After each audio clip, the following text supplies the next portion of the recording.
जय राधा माधव कुंज बिहारी।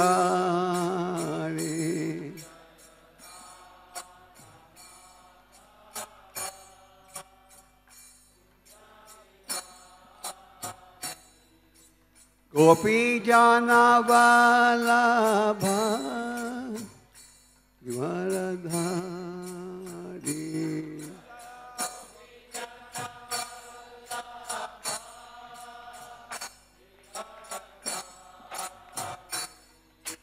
गोपी जाना वल्लभ गिरिवरधारी।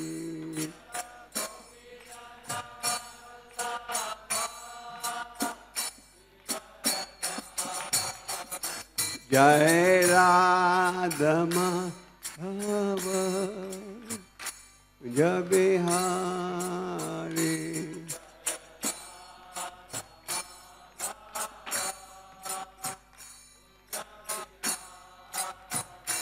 जय राधा माधव कुंज बिहारी।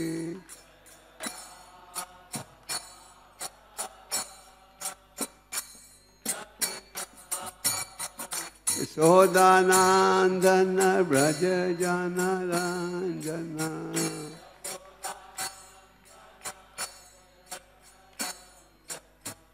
यशोदानंदन ब्रज जनरंजन।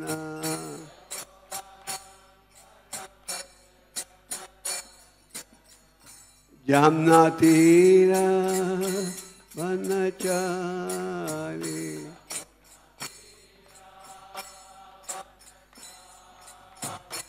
जमुना तीर वनचारी।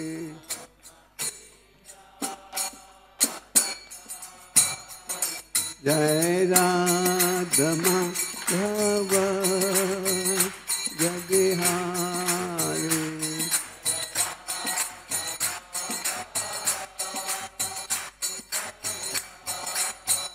जय राधा माधव कुंज बिहारी।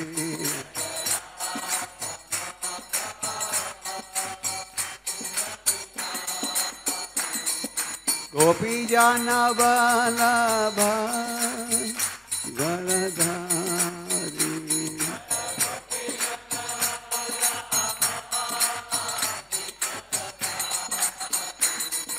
गोपी जाना वल्लभ गिरिवरधारी।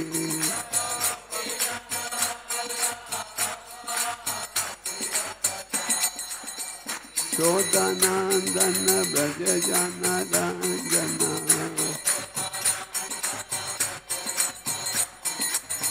यशोदानंदन ब्रज जनरंजन।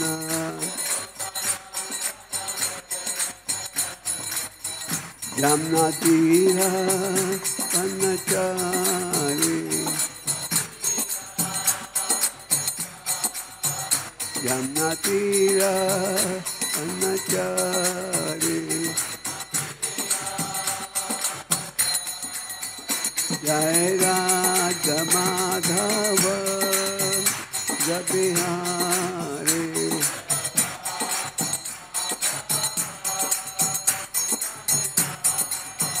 जय राधा माधव कुंज बिहारी।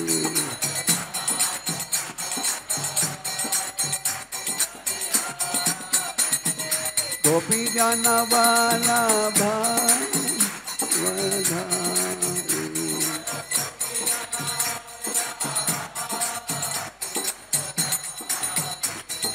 गोपी जाना वल्लभ गिरिवरधारी।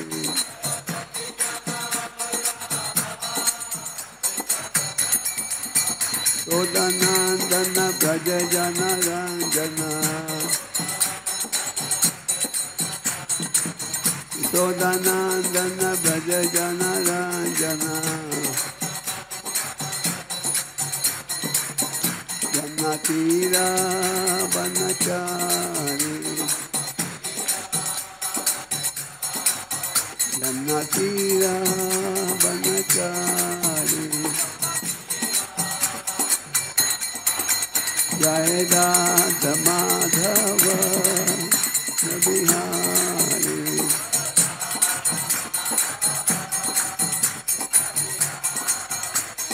गोपी जन वल्लभ वरधारी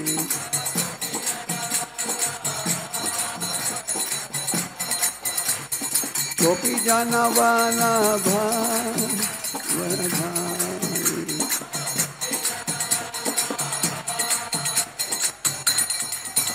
यशोदानंदन ब्रज जन रंजना यशोदानंदन ब्रज जन रंजना जमुना तीरा बनचारी जय राधा माधव बिहारी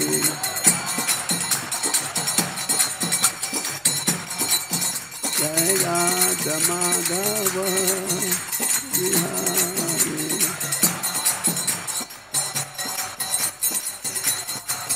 जय Radha Madhav Bihari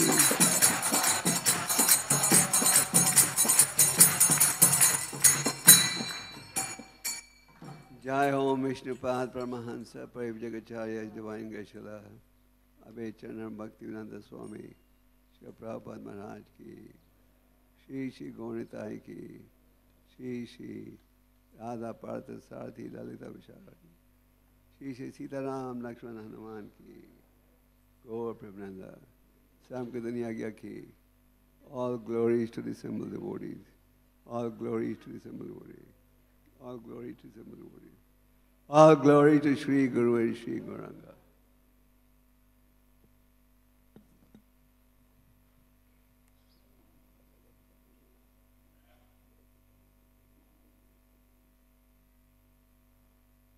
Om Namo Bhagavate Vasudevaya. Om Namo Bhagavate Vasudevaya. Om Namo Bhagavate Vasudevaya. Hare Krishna. तो पहले हम थोड़ी देर के लिए लीलामृता से पढ़ेंगे और उसके पश्चात सातवें स्कंद का एक प्रसिद्ध श्लोक पढ़ेंगे. Hare Krishna. Mic goes up and down, or my voice goes up and down. Om Gyan Timirandasya Gyananjana Shalakya Chakshur Vilitanyena Tasmai Shri Gana Shri Chaitanya Manovestam Stapitam Yena Bhutale Swayam Rupa Kadamayam Dadati Swaha. Jai Shri Krishna Chaitanya Prabhu Nityananda Shri Advaita Gadadhar. Hare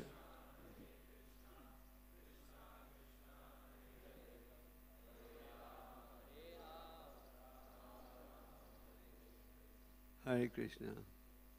तो इस समय लीलामृता में पढ़ रहे हैं किस प्रकार श्री कृष्ण बालराम मंदिर का कार्य आगे बढ़ा.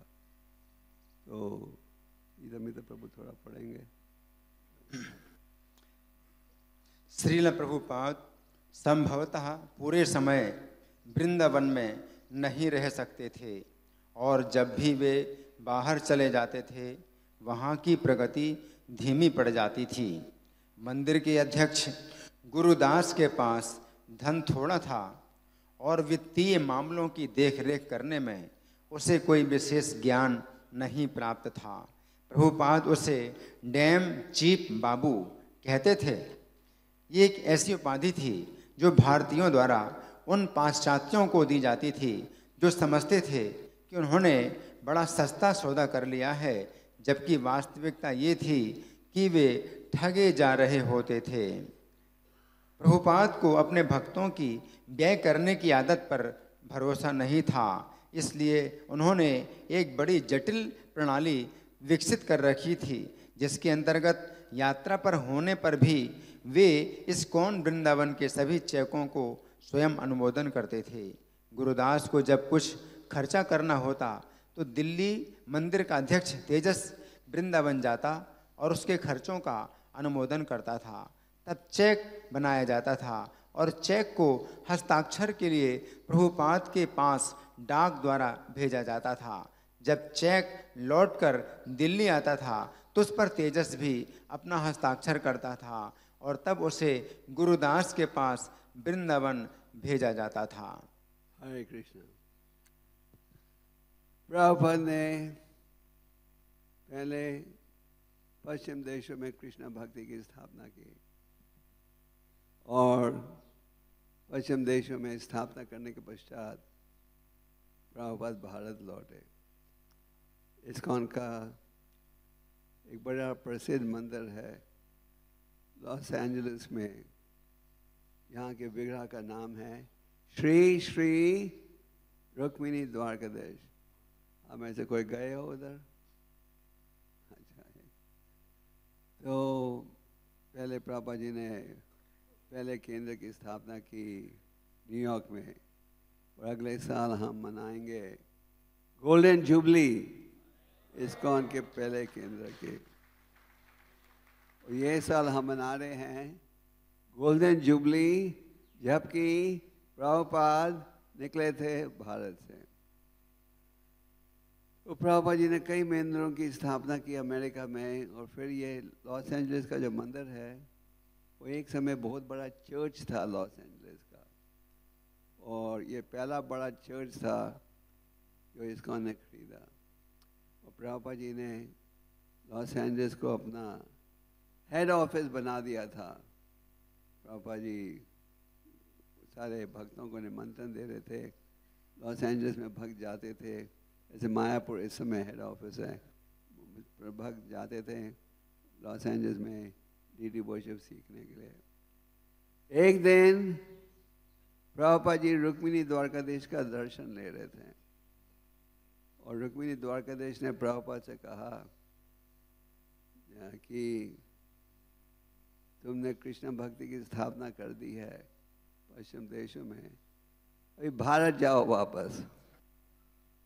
उससे पहले भारत में कोई प्रचार नहीं था इस्कॉन का। तो प्रभुपाद जी ने कहा पर मेरे गुरु का आदेश था पश्चिम देशों में कृष्ण भक्ति की स्थापना करने के लिए, मैं भारत मेरे गुरु भाई प्रचार करेंगे। तो रुक्मिणी द्वारकाधीश ने कहा कि तुम भारत जाओ, मैं तुम्हें बहुत सुविधा दूंगा। भारत लॉस एंजलिस से भी ज़्यादा बड़ा मंदिर। फिर प्रभुपाद 40 भक्त विदेशी भक्तों को लेकर भारत आए और जब भारत आए तो दिल्ली में भी एक बहुत बड़ा पंडाल कार्यक्रम किया था जिसमें कोई 30,000 लोग आते थे। यहाँ की LIC की बिल्डिंग है कनॉट प्लेस में, उस समय वो एक मैदान था तो वहाँ प्रोग्राम किया था।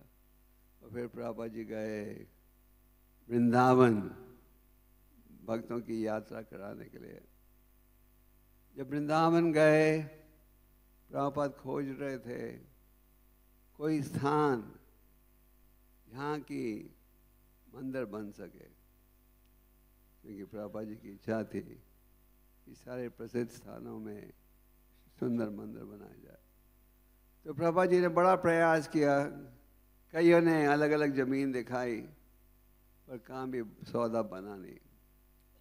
फिर एक खानदान था श्रॉफ खानदान, जिनकी पत्नी का नाम था गीता देवी श्रॉफ और पति का नाम है भूल गया।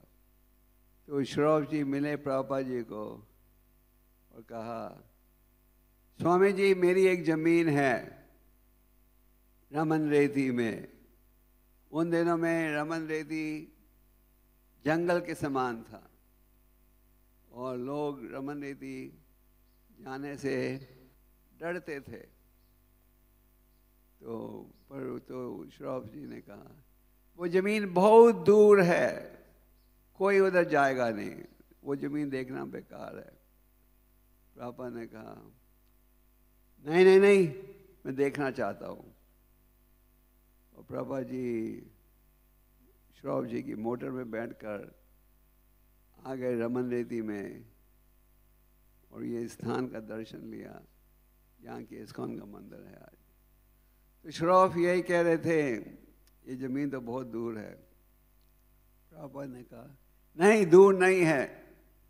जैसे जब बॉम्बे में जू के मंदिर का स्थान भक्तों की प्रभुपाद की इच्छा थी खरीदने के लिए, भक्तों ने कहा प्रभुपाद जू में कौन आएगा। एक भक्त ने लीज एग्रीमेंट भी कैंसिल कराने का प्रयास किया। प्रभुपाद जी को विश्वास था कि एक दिन जू दूर नहीं रहेगा। तो प्रभुपाद ने कहा नहीं, रमन रेती में ही हम मंदिर बनाएंगे, यहाँ भगवान ने अपनी बाल लीला प्रकट की थी। और इस जमीन के विषय में श्रॉफ खानदान ने किसी 2 और व्यक्तियों को वचन दिया था कि जमीन हम देंगे, तुम्हें शायद दे दें। तो जब उनको पता लगा तो बड़े संकट में हो गए हम लोग। उन्होंने धमकी दी, तुमने हमें, उन्होंने वादा नहीं किया था, पर कईयों ने उनका पीछा किया था कि हमें ये ज़मीन दीजिए मंदिर बनाने के लिए, आश्रम बनाने को।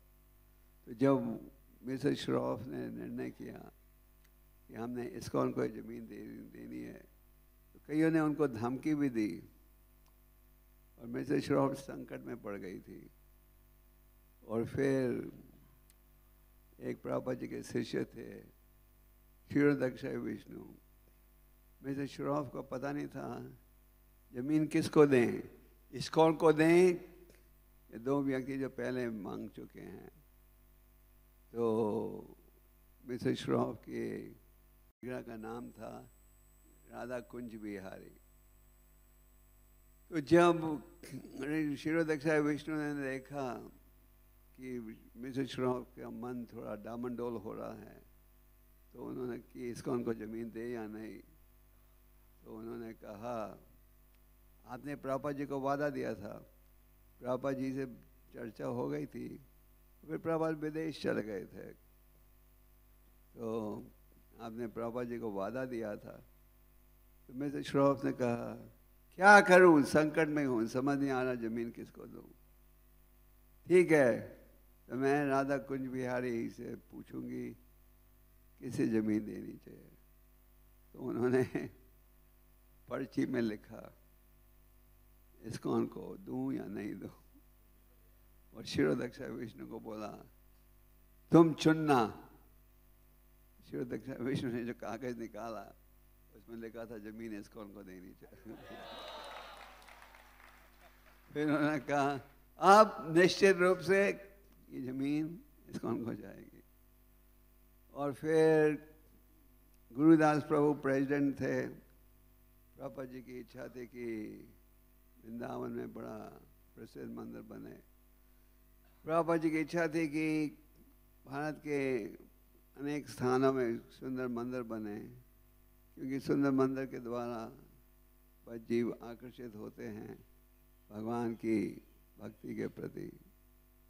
तो फिर ये कार्य शुरू हुआ, और प्रभुपाद जी को विश्वास नहीं था, क्योंकि विदेशी उन दिनों में केवल इस्कॉन के विदेशी भक्त थे, बहुत कम। इंडिया में तो कोई भारतीय भक्त नहीं था उस समय, मैं भी अमेरिका में था उस समय। तो प्रभुपाद जी की इच्छा थी कि वृंदावन में सुंदर मंदिर बने। और प्रभुपाद जी ने सौरभ दास, जो कि वृंदावन मंदिर के आर्किटेक्ट थे और बॉम्बे मंदिर के, उन्हें ये जिम्मेदारी दी डिज़ाइन बनाने के लिए। और सौरभ ने कई डिज़ाइन बनाए, और प्रभुपाद जी ने जो हमारा कृष्ण बाला मंदिर है वो राजस्थानी स्टाइल ऑफ आर्किटेक्चर पर बना है। तो जब कार्य शुरू हुआ, गुरुदास प्रेसिडेंट थे, तो सौरभ दास और गुनानवा कंस्ट्रक्शन के इंचार्ज थे। और प्रभुपाद जी को विश्वास नहीं था कि उनके विदेशी भक्त ठीक सौदा कर पाएंगे। यहाँ आपने पढ़ा, प्रभुपाद जी कहते थे डैम चीप बाबू, मतलब कि हमारे जो विदेशी भक्त हैं वो ये नहीं देखते थे रुपए के दृष्टि से, वो हर चीज़ को देखते थे डॉलर की दृष्टि से। तो वो पूछते थे ये वस्तु कितने की है, 50 सेंट, ओह सो चीप। वो ये नहीं सोचते थे कि ये 20 रुपए है और एक रुपए को, $1 को 1 रुपए के समान मानते थे। तो प्रभुपाद जी उन्हें कहते थे डैम चीप बाबू। आप सब ये सोचते हो कि बहुत सस्ता है। तो प्रभुपाद जी के मन में हमेशा ये भय रहता था कि मेरे विदेशी भक्तों को कोई चीट नहीं कर ले। और जब कंस्ट्रक्शन का कार्य हो रहा था, प्रभुपाद जी चाहते थे कि 1 पैसा का भी दुरुपयोग नहीं हो। तो प्रभुपाद जी ने ऐसा सिस्टम बनाया था कि चेक, बिल चेक होते थे लोकली। उन दिनों में तेजस दास दिल्ली मंदिर का प्रेसिडेंट था। दिल्ली मंदिर कुछ समय के लिए बंगाली मार्केट में था, उससे पहले शायद आनंद निकेतन। तो तेजस दास ने भी काफ़ी सहयोग दिया वृंदावन मंदिर के कार्य में। उन दिनों में सारे भारत के मंदिर वृंदावन मंदिर के लिए कलेक्शन कर रहे थे। और प्रभुपाद जी ने ऐसा नियम बनाया था कि पहले सोराब बिल को पास करेगा, फिर बिल को पास करने के बाद सोराब ये बिल मेल के साथ प्रभुपाद जी को भेजते थे। प्रभुपाद जी कभी अमेरिका में थे, हवाई में थे, इंग्लैंड में थे, जहाँ भी प्रभुपाद थे वहाँ फिर प्रभुपाद चेक को साइन करते थे। जैसे आप लोग चेक का दस्तखत लेने यादवकुलेश्वर के दफ्तर जाते हो, तो चेक का दफ्तर लेने के लिए वो बिल भेजा जाता था प्रभुपाद को दुनिया के अलग अलग स्थानों में। मतलब कि इससे आप ये अंदाज़ा लगा सकते हो कि प्रभुपाद जी कितना ध्यान देते थे कि भगवान का 1 पैसे का भी दुरुपयोग नहीं हो। जब प्रभुपाद जी अमेरिका गए थे पहली बार, तो उन्होंने जब पहला केंद्र खोला, तो प्रभुपाद जी को भक्तों ने अनुभव किया कि जो चिट्ठी आती थी प्रभुपाद को, वो लिफाफे को, आजकल तो ईमेल का ज़माना है, पोस्ट ऑफिस बंद हो रहे हैं, कोई चिट्ठी लिखता ही नहीं, पर उन दिनों में ईमेल का ज़माना नहीं था।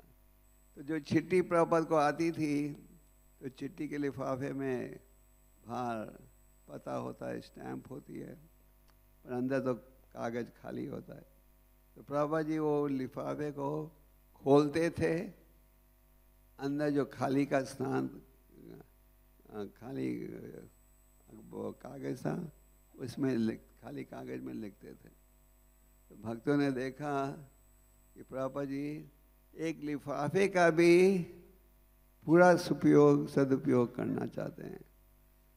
एक समय प्रभुपाद जी वॉक कर रहे थे, जैसे आप जानते हो प्रभुपाद जी रोज़ सुबह 1 घंटा वॉक में जाते थे। तो प्रभुपाद जी वॉक में जा रहे थे, तो एक कर्मी व्यक्ति के बगीचे में नलका चल रहा था।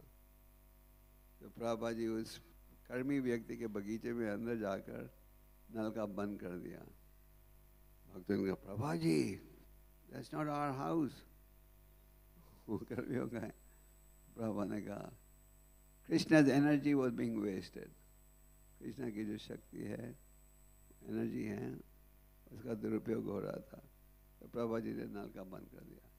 तो हमें कितना सावधान रहना चाहिए, जैसे कल हम मिस्टर गोष्ठी में कह रहे थे, हमें जब प्रभुपाद जी को इतनी चिंता थी कि किसी प्रकार से कृष्ण की शक्ति का दुरुपयोग नहीं हो, कृष्ण की संपत्ति का दुरुपयोग नहीं हो।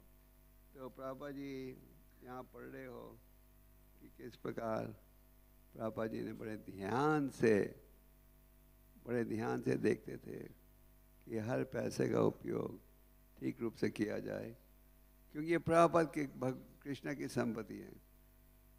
प्रभुपाद जी कहते थे कि अगर तुम कृष्ण की संपत्ति का दुरुपयोग करोगे तो भगवान ये संपत्ति देंगे नहीं, और अगर हम सावधानी से उपयोग करेंगे भगवान देखेंगे कि सावधानी से उपयोग कर रहे हैं, फिर आप उम्मीद कर सकते हो भगवान सहयोग देंगे।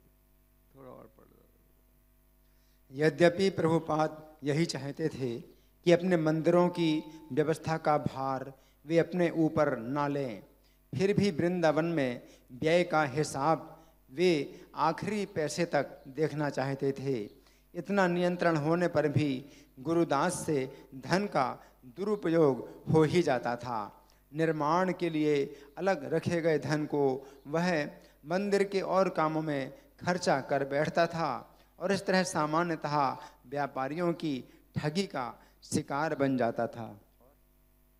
1972 ईस्वी के कार्तिक में वृंदावन आने के बाद प्रभुपाद पूरे साल भर बाहर रहे और उसके मामलों का निर्देशन पत्र व्यवहार द्वारा करते रहे। सभी महाद्वीपों में कृष्ण भावनामृत आंदोलन के तेजी से फैलने के कारण उन्हें अनेक स्थानों में जाना होता था। तब भी बम्बई, मायापुर और वृंदावन, उनकी 3 बृहद परियोजनाएं उनके पत्र व्यवहार और सर्वाधिक वित्तीय निवेश का सर्व प्रमुख विषय थीं। जब प्रभुपाद भारत लौटे अपने विदेशी भक्तों के साथ, उस समय भारत में इस्कॉन का एक केंद्र भी नहीं था। प्रभुपाद जी की इच्छा थी कि बॉम्बे में एक सुंदर केंद्र बने। प्रभुपाद जी कहते थे Bombay is the gateway of India, और प्रभुपाद जी ने बड़ा प्रयास किया बॉम्बे में सुंदर मंदिर बनाने के लिए। बॉम्बे में एक समय क्रॉस मैदान में पंडाल हुआ था जिसमें रोज 40,000 लोग आते थे। वो उस पंडाल में भक्तों ने एक बलून बनाया था जो कि बॉम्बे के कई कोनों से दिख रहा था, जिसमें लिखा था हरे कृष्णा फेस्टिवल, और उस फेस्टिवल में 2 व्यक्ति भक्त भी बने। तो बड़ी कठिनाई के साथ ये जूहू का स्थान मिला। प्रभुपाद जी कई स्थानों में देखने गए थे, और फिर जूहू का मंदिर भी शुरू हुआ थोड़ी देर बाद। और सबसे पहले प्रभुपाद जी ने जमीन प्राप्त की मायापुर में, क्योंकि मायापुर चैतन्य महाप्रभु जी का जन्म स्थान था, और प्रभुपाद जी की इच्छा थी कि इन 3 शहरों में सुंदर मंदिर बने। इसलिए कि प्रभुपाद जी चाहते थे उनके विदेशी भक्त, जैसे मैंने कहा उन दिनों में तो ज़्यादा विदेशी भक्त ही थे, वो भारत में आकर वैदिक संस्कृति को सीख सके। वृंदावन में प्रभुपाद जी की इच्छा थी एक अमेरिकन हाउस बनाने के लिए, जहाँ की विदेशी भक्त आकर संस्कृत इत्यादि सीख सकें। तो प्रभुपाद जी का यही प्रयास था कि ये सुंदर स्थानों में मंदिर बने। और फिर बाद में प्रभुपाद जी की ये भी इच्छा थी कि दूसरे शहरों में भी मंदिर बने, खास करके दिल्ली में। प्रभुपाद जी ने कहा था ये भारत की राजधानी है, यहाँ बड़ा प्रसिद्ध मंदिर बनना चाहिए। तो प्रभुपाद जी कार्तिक में आए थे, और पूरे कार्तिक 1972 में वृंदावन ठहरे थे। रोज राधा दामोदर मंदिर में भक्ति रसामृत सिंधु के ऊपर लेक्चर दे रहे थे। तो उस विषय का वर्णन है। अभी हम इसके बाद भागवतम पढ़ेंगे। प्रभुपाद लीलामृता की। ठीक है,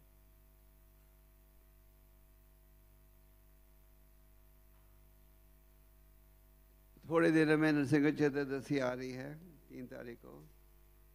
मैंने सोचा कि 7वें स्कंद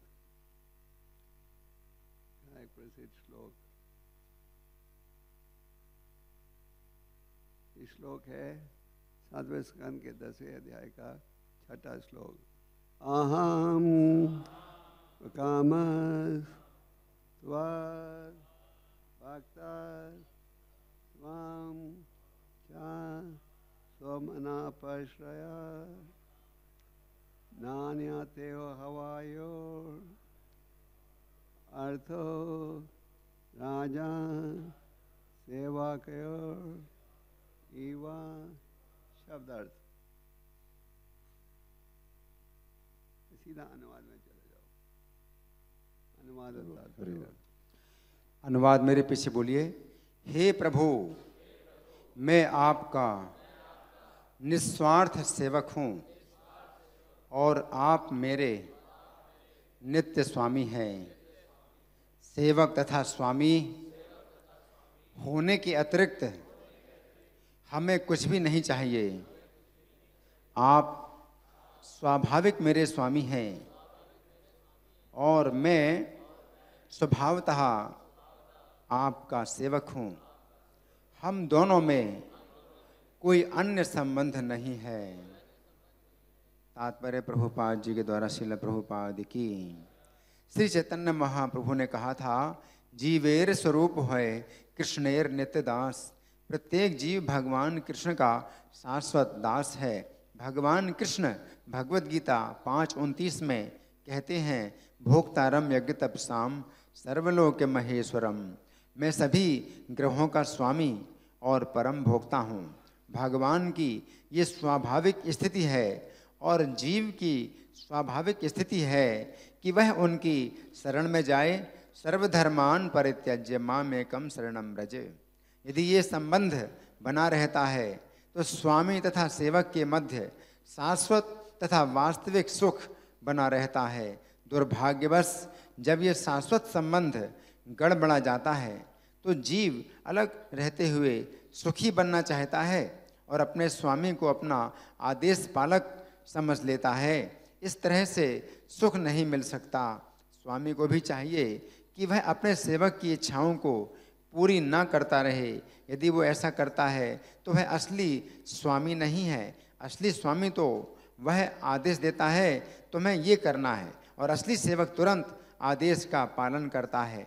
जब तक परमेश्वर एवं अधीनस्थ जीव के मध्य ऐसा संबंध स्थापित नहीं हो जाता तब तक असली सुख नहीं मिल सकता। जीव तो आश्रय है, सदैव अधीन और पूर्ण पुरुषोत्तम भगवान विषय हैं अर्थात परम जीवन लक्ष्य हैं। दुर्भाग्यशाली लोग इस जगत में फंसे हुए इसे नहीं जानते। न ते विदुः स्वार्थ गतिम विष्णुम। भौतिक शक्ति द्वारा मोहित होने से इस जगत का प्रत्येक जीव अचेतन रहता है कि जीवन का एकमात्र लक्ष्य भगवान विष्णु के पास जाना है। आराधना नाम सर्वेशाम विष्णुराराधनम परम तस्मात् परतरम देवी तदीया नाम समर्चनम। पद्म पुराण में शिव जी अपनी पत्नी पार्वती अर्थात दुर्गा देवी को बताते हैं कि जीवन का सर्वोच्च लक्ष्य भगवान विष्णु को प्रसन्न करना है और वे तभी प्रसन्न हो सकते हैं जब उनका दास प्रसन्न होता है। अतएव श्री चैतन्य महाप्रभु शिक्षा देते हैं, गोपी भर्तुः पद कमलयोर दास दासानुदासः। मनुष्य को दास का भी दास होना चाहिए। प्रहलाद महाराज ने भी भगवान नरसिंह देव से प्रार्थना की कि वे उन्हें अपने सेवक का दास बना लें। भक्ति की यह निर्दिष्ट विधि है।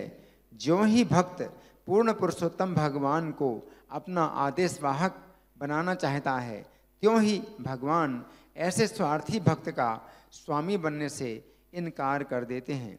भगवद गीता 4:11 में भगवान कहते हैं, ये यथा माम प्रपद्यन्ते तां तथैव भजाम्य हम।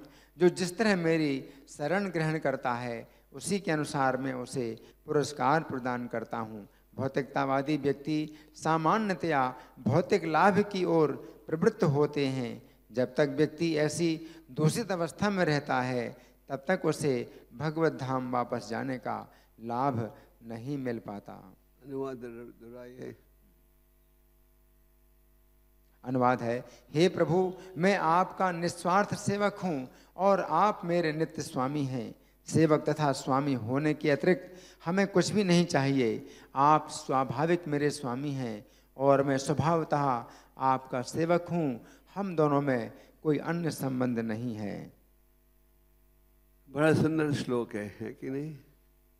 बड़ा महत्वपूर्ण तात्पर्य। तो कुछ दिनों में आप नृसिंह चतुर्दशी मनाओगे, जिसमें भगवान नरसिंह देव जी की लीला के विषय में सुनोगे। भगवान के लिए कोई कार्य असंभव नहीं। भगवान किसी रूप में भी प्रकट कर सकते हैं अपने आप को। भगवान ने नरसिंह देव के रूप में क्यों प्रकट किया? क्योंकि उन्होंने अपने सब भक्त ब्रह्मा के सारे वरों का पालन किया। वैसे तो हम हिरण्यकशिपु को असुर मानते हैं, है कि नहीं? अगर साधारण व्यक्ति से पूछा जाए असुर है या सूर है, अक्सर भक्त कहेंगे असुर है। वो थे भगवान के भक्त, क्योंकि जब कुमारस ने प्रवेश किया भगवान के धाम में, 5 द्वारों से तो वो निकल गए थे, पर आगे उन्हें जय विजय भगवान के द्वारपाल हैं। आपके मंदिर के सामने भी जय विजय का विग्रह है, नीचे भी जय विग्रह का मूर्तियां हैं। जय विजय भगवान के द्वारपाल हैं। उन्होंने देखा ये नंगे बच्चे प्रयास कर रहे हैं अंदर प्रवेश करने के लिए, तो उन्होंने कहा तुम अंदर नहीं जा सकते, तुम नंगे बच्चे हो, आप कैसे अंदर जा सकते हो? कुमारराज को इतना आनंद आ रहा था, इतना आनंद अनुभव कर रहे थे। उन्होंने कहा तुम कौन होते हो हमें रोकने के लिए? तुम यहाँ रहने के योग्य नहीं हो, हम तुम्हें श्राप देंगे। पर जब भगवान ने सुना ये वार्तालाप, भगवान उस स्थान में आए, तो कुमारराज समझ गए थे कि इन द्वारपालों का बड़ा गहरा निकट का संबंध है भगवान के साथ। और वो सोच रहे थे कि हमने गलती की, हमें श्राप वापस लेना चाहिए। तो भगवान ने कहा नहीं, ये मेरी इच्छा थी कि तुम श्राप दो। और क्यों? कि भगवान प्रकट होने वाले थे, वो चाहते थे कि अपने ही भक्त सूर बने। तो प्रहलाद महाराज की कथा आप 7वें स्कंद में प्राप्त करते हो कि प्रहलाद महाराज भगवान के ऊंचे कोटि के भक्त थे। स्वयंभू ननाद शंभु कामण कपिलो मनु प्रहलादो जनको भीष्मो बलीर भाई ऐसा के वयम। 12 महाजन हैं जिनमें एक हैं प्रहलाद महाराज। तो प्रहलाद महाराज को अनेक प्रकार के कष्ट सहने पड़े। प्रहलाद के पिता के हृदय में क्रोध था, किसके प्रति? विष्णु के प्रति। और प्रहलाद में भी क्रोध था, क्योंकि प्रहलाद का आकर्षण था भगवान के प्रति। प्रहलाद के पिता कभी समझ नहीं पाए कि मेरे बेटे को ये दिव्य ज्ञान कहाँ से प्राप्त हो रहा है, कहाँ से प्राप्त हो रहा है, कहाँ से प्राप्त हुआ था ज्ञान? जो माता के गर्भ में थे। हिरण्यकशिपु ने जब देखा, हिरण्यकशिपु को एक वर चाहिए था, वर चाहिए था कि मृत्यु के सामने कभी झुकना नहीं पड़े। हिरण्यकशिपु बहुत बड़ी तपस्या उठा रहे थे। आप उनकी तपस्या का अंदाजा भी नहीं लगा सकते। पाँव के टोज अंगूठे पर खड़े थे, हाथ आकाश की तरफ, पूरा शरीर चींटियों से भरा हुआ था। आपके शरीर में एक चींटी आ जाए तो आपका जीवन निराश हो जाता है, पर उनका पूरा शरीर लाखों चींटियों से भरा हुआ था, चींटियों का पहाड़ बन गया था। और देवताओं के 100 वर्षों के लिए उन्होंने एक बूंद पानी भी नहीं पिया, एक बूंद पानी। और ये थी उनकी तपस्या। और देवताओं के 100 वर्षों के लिए, हमारे पृथ्वी के 6 महीने उनके देवताओं के 12 घंटे के बराबर हैं। केवल इससे आप अंदाजा लगा सकते हो कि हिरण्यकशिपु की तपस्या की शक्ति। आप योगा करते हो, कितने भी अच्छे योगी हो, आपको बोला जाए खड़े हो अंगूठे पर हाथ को ऊपर उठाकर, कितनी देर खड़े हो पाओगे? आधा घंटा, 1 घंटा। हिरण्यकशिपु इस स्थिति में खड़े थे 100 वर्षों के लिए। देखिए क्या शक्ति। तो हिरण्यकशिपु वैसे तो उनका आचरण था असुर का, वो थे भगवान के भक्त। प्रहलाद ने दिव्य ज्ञान प्राप्त किया था माता के गर्भ से। जब प्रहलाद माता के गर्भ में थे, उनके पिता मंडारा पर्वत में तपस्या कर रहे थे, तो देवताओं ने सोचा कि इस औरत के गर्भ में एक और असुर होगा। जैसे कहते हैं ना, जैसा बाप ऐसे बेटा।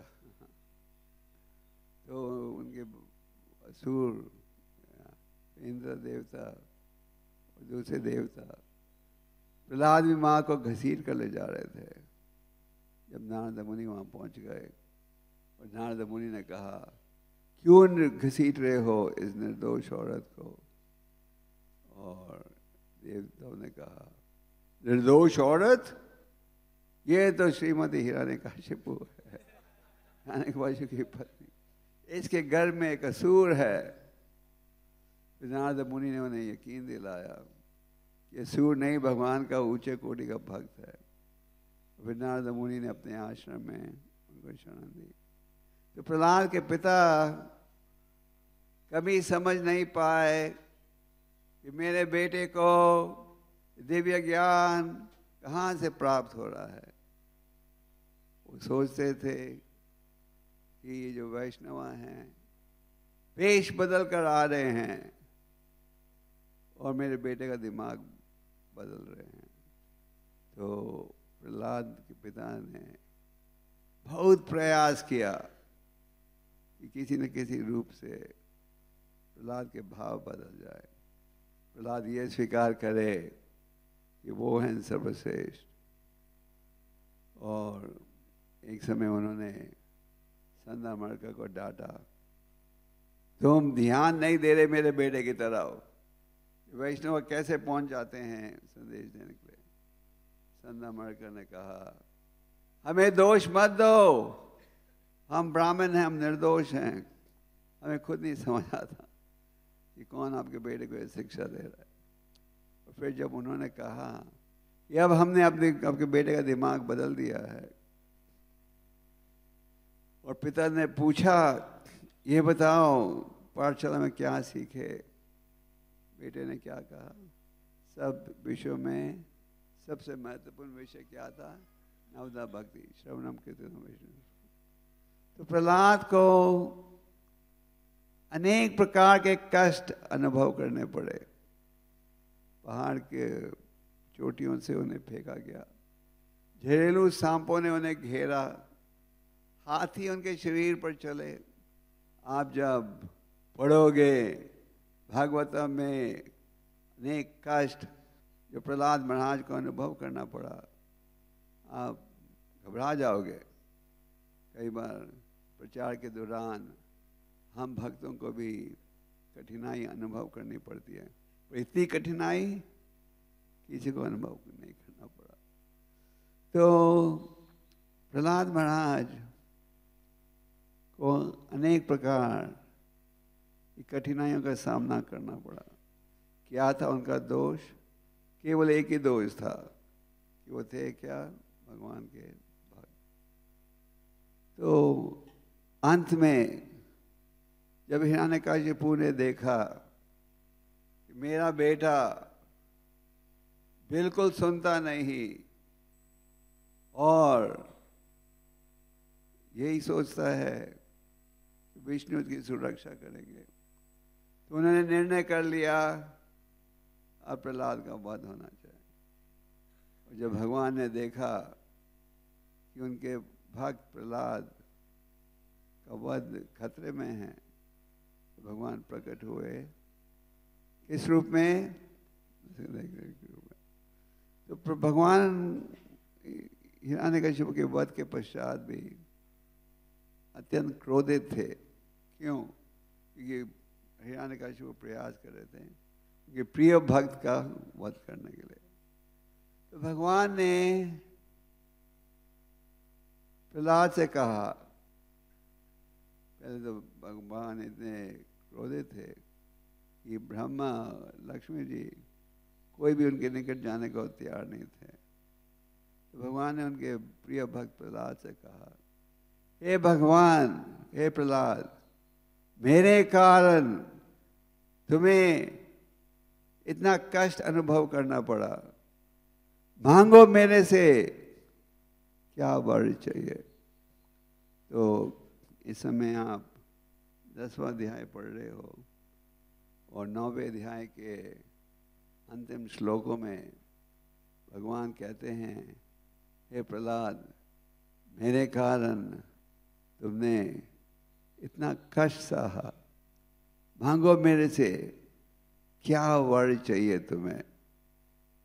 तो प्रहलाद ने उत्तर में कहा, मुझे आपसे कोई वर नहीं चाहिए।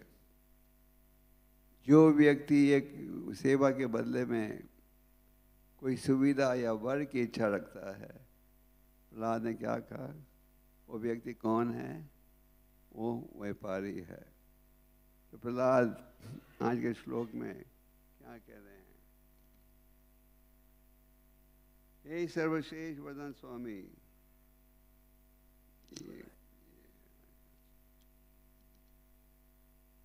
मैं आपका निस्वार्थ सेवक हूँ, आप मेरे नित्य स्वामी हैं। तो यहाँ प्रहलाद हमें बड़ा महत्वपूर्ण शिक्षा दे रहे हैं। प्रहलाद महाराज से भगवान ने पूछा, मांगो मेरे से क्या वर चाहिए, मेरे कारण तुम्हें इतने कष्टों का सामना करना पड़ा, मांगो मेरे से क्या वर चाहिए, मेरे लिए तो कोई कार्य भी असंभव नहीं। तो इसके उत्तर में प्रहलाद महाराज, इस प्रश्न के उत्तर में प्रहलाद महाराज उपदेश दे रहे हैं। प्रहलाद महाराज ने इस अध्याय के अनेक श्लोकों में ये स्थापित किया है कि जो व्यक्ति सेवा के बदले में किसी प्रकार की उम्मीद रखता है, वो व्यक्ति कौन है? व्यापारी है। प्रहलाद कह रहे हैं, मैं आपका निस्वार्थ सेवक हूँ और आप मेरे नित्य स्वामी हैं। आप भगवान से अनेक प्रकार के रिश्ते स्थापित कर सकते हो। जैसे भगवत गीता के 7वें अध्याय में भगवान कहते हैं, 4 परिस्थितियों में लोग मेरी शरण में आते हैं। चतुर्विधा जानते माम। कौन है ये 4 परिस्थिति? क्या है? किसे धन चाहिए, जिज्ञासु, रोगी पीड़ित और ज्ञान पर आधारित। इन 4 में सर्वश्रेष्ठ कौन है? तो ज्ञान के आधार पर आता है। तो हम भौतिक इच्छाओं के साथ भी भगवान के सेवा में जुड़ सकते हैं, पर सबसे उत्तम ज्ञान वो है जब आप निष्काम भाव से भगवान की सेवा में जुड़ते हो। तो प्रहलाद महाराज यहाँ ये स्थापित कर रहे हैं कि सबसे उत्तम भाव क्या है कि निस्वार्थ निष्काम भाव से भगवान की सेवा में जुड़ना। और भगवान जो हैं उनके नित्य स्वामी हैं। आप हमेशा मेरे स्वामी रहोगे। ये नहीं कि आज आप स्वामी हो, कल मैं भी आपके जैसा बन जाऊंगा। तो श्रीमद् भागवतम के द्वारा हमें उत्तम, सबसे उत्तम भक्ति का ज्ञान मिल रहा है। आप भागवतम में देखते हो कि ध्रुव महाराज ने भी भगवान की प्राप्ति के लिए बड़ी गहरी तपस्या का पालन किया। तो जब भगवान का दिव्य दर्शन प्राप्त हुआ, उन्होंने कहा, मैं निकला था घर से टूटे हुए शीशों की खोज में, पर मुझे क्या प्राप्त हो गया है? हीरा प्राप्त हो गया है। तो श्रीमद् भागवतम के द्वारा हमें ये संदेश मिलता है कि हमें निष्काम भाव से भगवान की सेवा में जुड़ना चाहिए और स्वार्थ भाव से नहीं। तो भगवान कहते हैं कि अगर स्वार्थ भाव से भी जुड़ोगे, भक्ति में इतनी शक्ति है कि आप समय के साथ पवित्र बन जाओगे। तो प्रहलाद महाराज हमें क्या उपदेश दे रहे हैं कि भगवान सदा हमारे स्वामी हैं और हम सदा उनके सेवक हैं। प्रभुपाद जी तात्पर्य में अनेक महत्वपूर्ण विषयों की चर्चा कर रहे हैं। सबसे पहले वो कहते हैं चैतन्य महाप्रभु ने क्या कहा, वीर स्वरूपाय है कृष्ण नित्यदास। तो चैतन्य महाप्रभु ने भी यही शुद्ध भक्ति पर बल दिया। हम सबका स्वाभाविक कर्तव्य क्या है कि हम भगवान की सेवा में जुड़े रहे।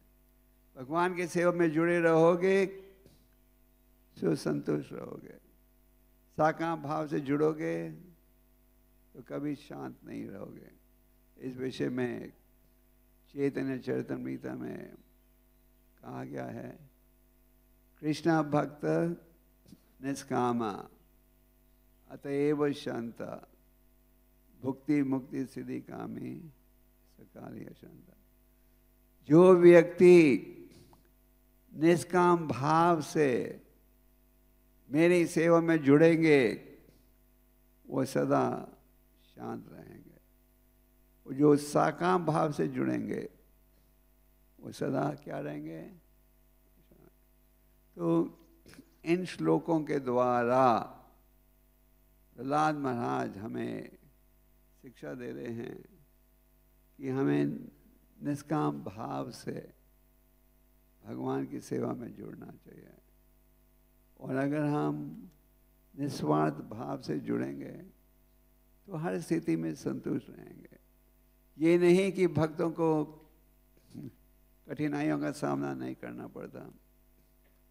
माधवेंद्रपुरी की कथा में आप पढ़ते हो कैसे भगवान ने उन्हें इतना कठिन कार्य दिया, जाओ 2000 मील की यात्रा करो चंदन लाने के लिए।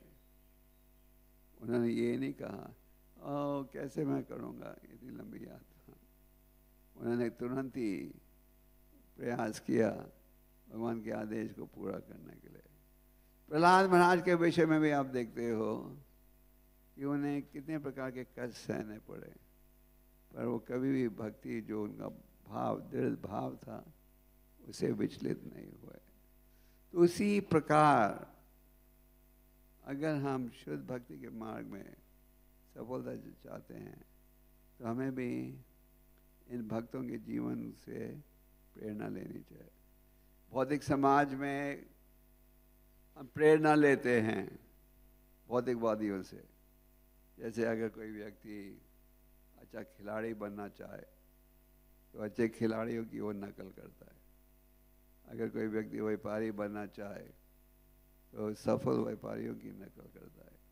तो उसी प्रकार हमारे जीवन में भी अनेक हीरो हैं, जिनमें एक है प्रहलाद महाराज, एक है ध्रुव महाराज, एक है अमरीश महाराज, युधिष्ठिर महाराज।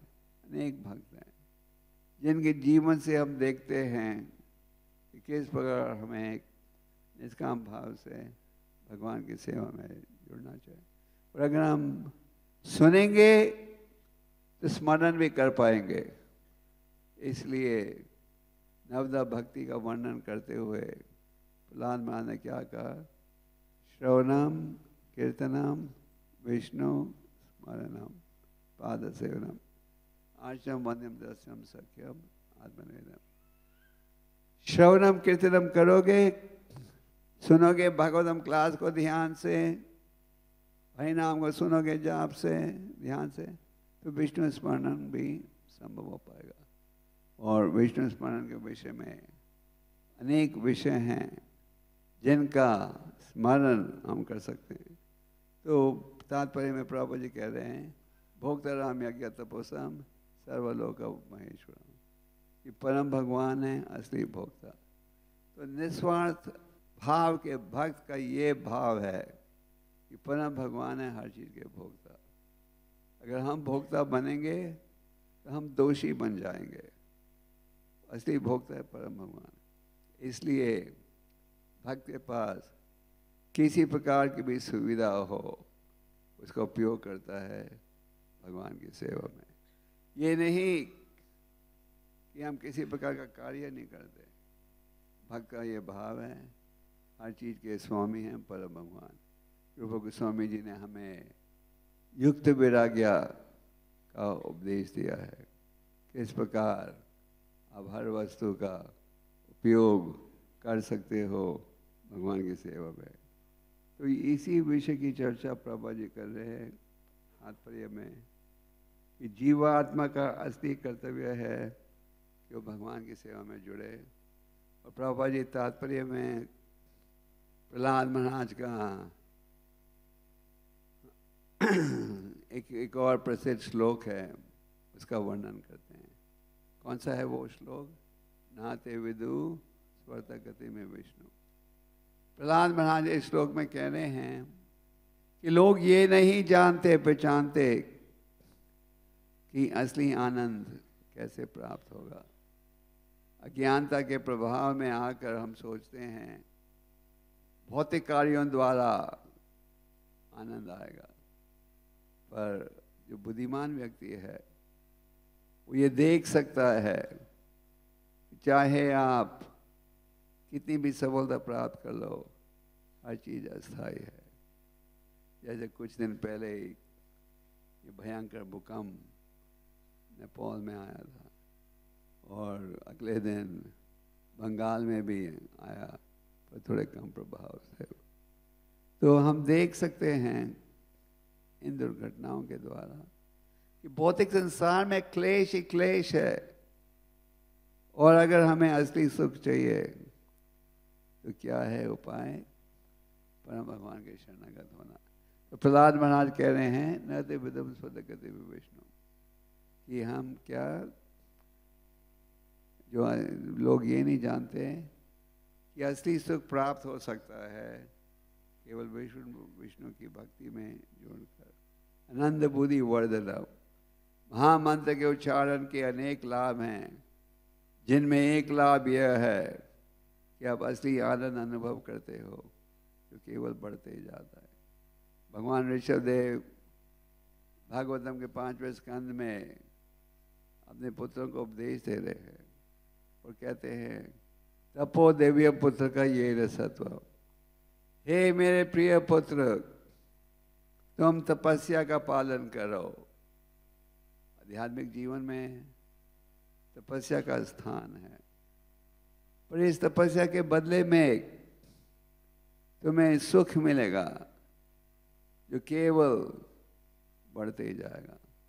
प्रभुपाद जी कहते थे भौतिक सागर के किनारे में आप खड़े हो, लहरों की सीमा है, पर आध्यात्मिक आनंद की लहरों की कोई सीमा नहीं। ब्रह्मभूत प्रसन्नात्मा सोचती न कंसती। जो भक्ति में जुड़ेंगे केवल आनंद ही आनंद अनुभव करेंगे।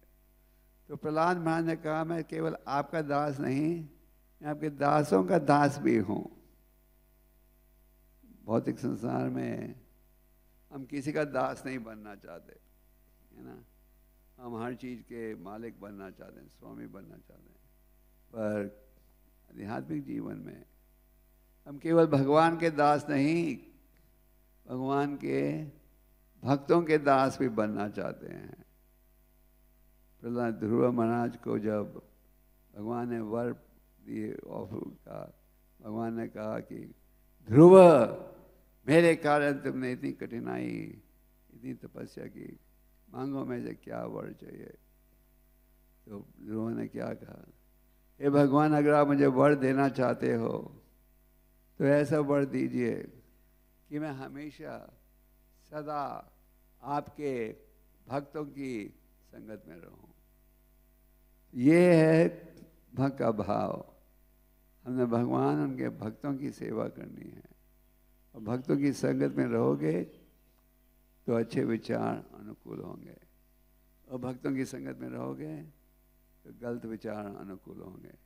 इसलिए चैतन्य चरितमृत में कहा गया है, साधु संग सर्वशास्त्र का नावा मात्र साधु संग सर्वसिद्धि है। भक्तों की संगत में रहो और भक्तों की संगत से बचो। सत्संग त्याग है वैष्णवाचार। तो संक्षेप में आज के 7वें स्कंद के 10वें अध्याय के इस प्रसिद्ध श्लोक में प्रहलाद महाराज हम भक्तों को बड़ा महत्वपूर्ण संदेश दे रहे हैं। प्रहलाद महाराज हमें शिक्षा दे रहे हैं कि हमें निस्वार्थ भाव से, निष्काम भाव से भगवान की सेवा में जुड़ना चाहिए। और हम सबका असली कर्तव्य क्या है कि हम सदा भगवान के सेवक रहें।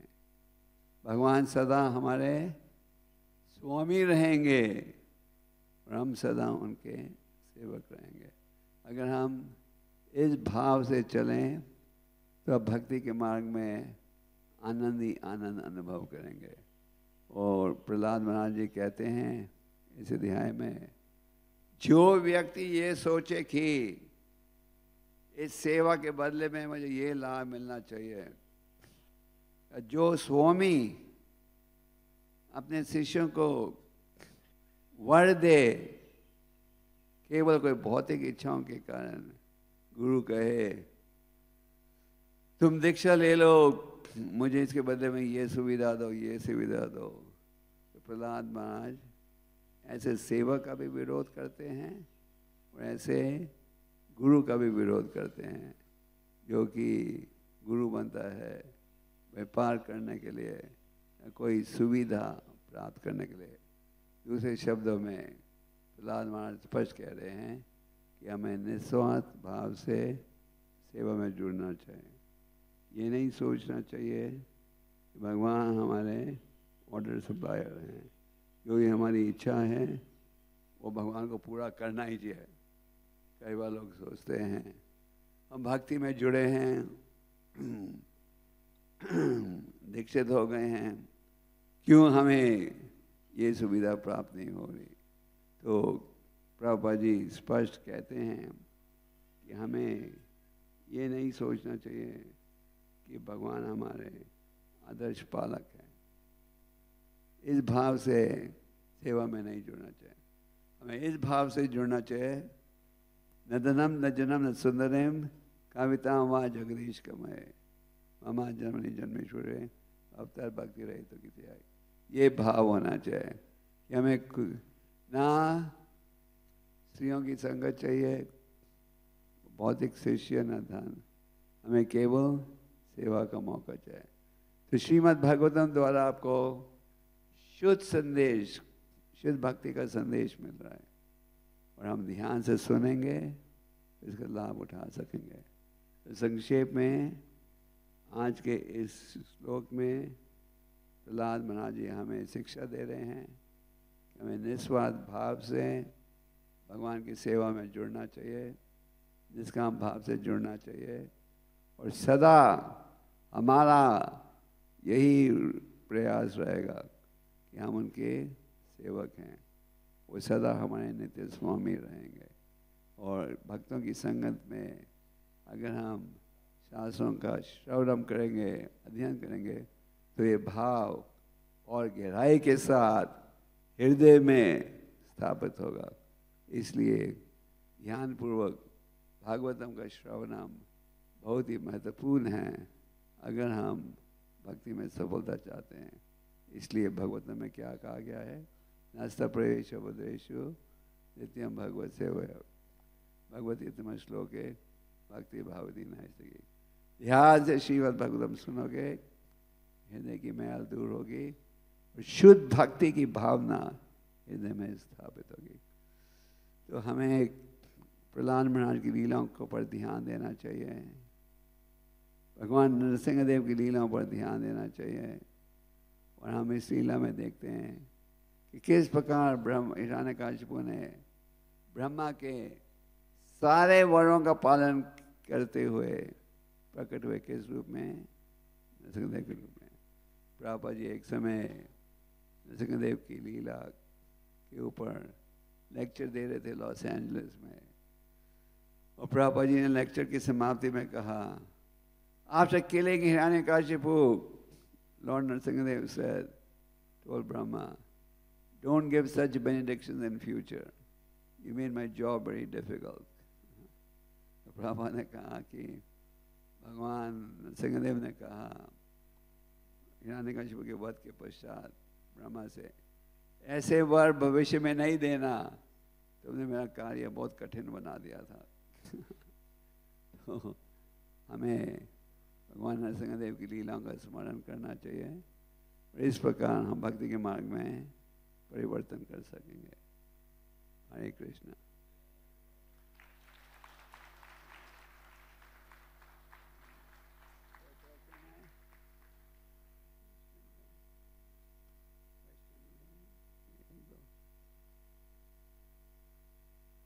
कोई प्रश्न है?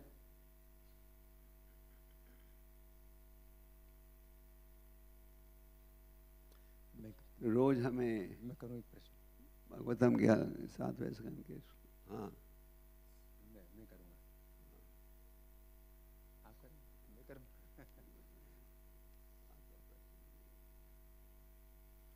Hare Krishna, Guru Maharaj. Maharaj, you told one point that regarding tapo divyam putrakayani sattvam, तपस्या के बदले सुख, ये वर्ड आपने बोला था। Is it not a desire, तपस्या के बदले सुख? No, what Lord Ishtadev is saying, that if you perform austerities for the pleasure of the Lord, then in return you will get unending spiritual pleasure. In other words, if you render pure devotional service, to expect satisfaction in exchange for devotional service is not motivation. It's like devotees get bliss in chanting Hare Krishna. Somebody will say, oh, you're getting bliss in chanting Hare Krishna. That is expectation. That is natural. The Lord wants you to get real happiness, not false happiness.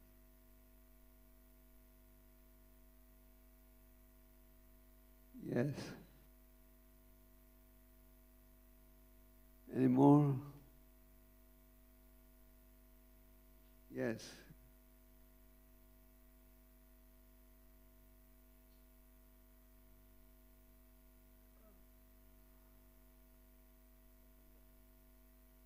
जल्दी जल्दी फिर मुझे जाना है। हरे कृष्ण महाराज, भक्ति की जो 9 विधियाँ है उसमें समरण भक्ति को कैसे प्राप्त कर सकते हैं?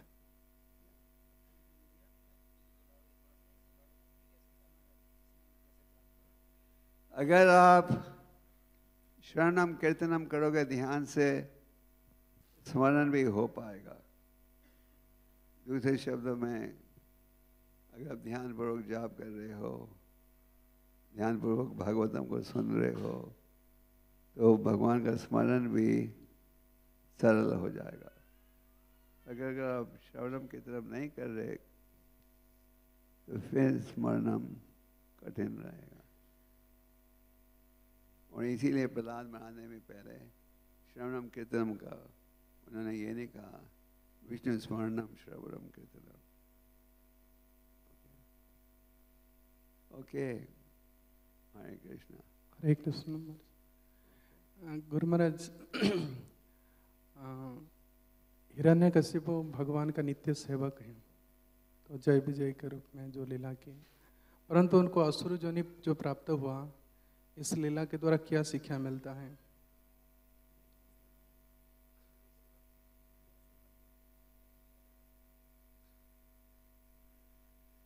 असुर बने भगवान की लीला को ज्यादा मधुर बनाने के लिए। हिरण्य कश्यप जाए वजह की एक ही इच्छा थी, जो श्राप देना है दीजिए, ऐसी स्थिति में डालिए कि हम कभी भगवान को भूले नहीं। जो भक्त है वो श्राप से डरता नहीं। जैसे परीक्षित महाराज को ब्राह्मण ने श्राप दिया, 7 दिन के पश्चात आपका अंत आ जाएगा, उन्होंने अंत की तैयारी की। तो जय विजय घबराए नहीं जब कुमाराज ने कहा कि हम तुम्हें श्राप देंगे। तो उन्होंने कहा श्राप दीजिए, पर एक ही वर चाहिए। क्या क्या? कि हम सदा भगवान का स्मरण कर सकें। तो हमारा भी यही भाव होना चाहिए, भगवान की सेवा के लिए हम किसी प्रकार की कठिन स्थिति का सामना करने को तैयार हैं, पर हमें हमेशा सेवा चाहिए, वैसी स्थिति चाहिए कि आप सदा भगवान का स्मरण कर सको। ओके,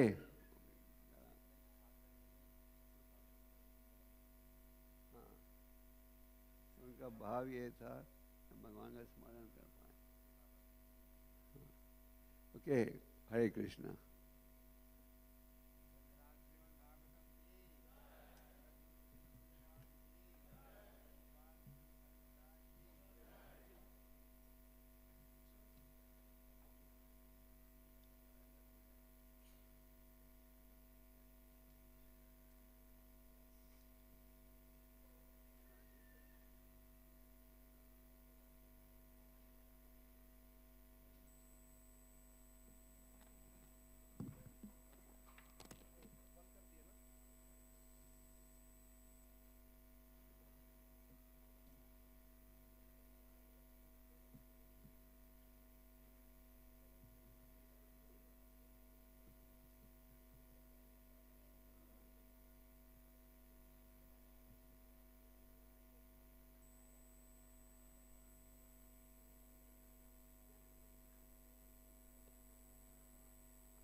हरे कृष्ण।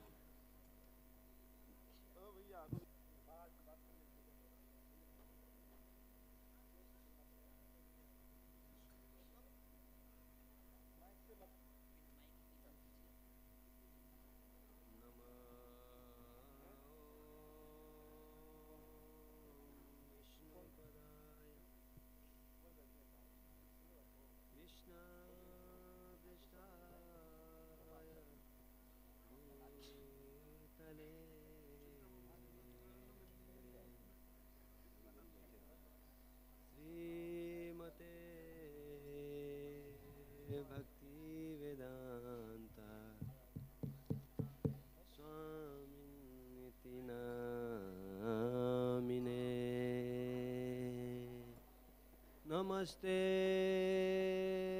सरस्वती देवे गौरवाणी प्रचारिणे निर्विशेष शून्यवादी वाचात देशधारिणे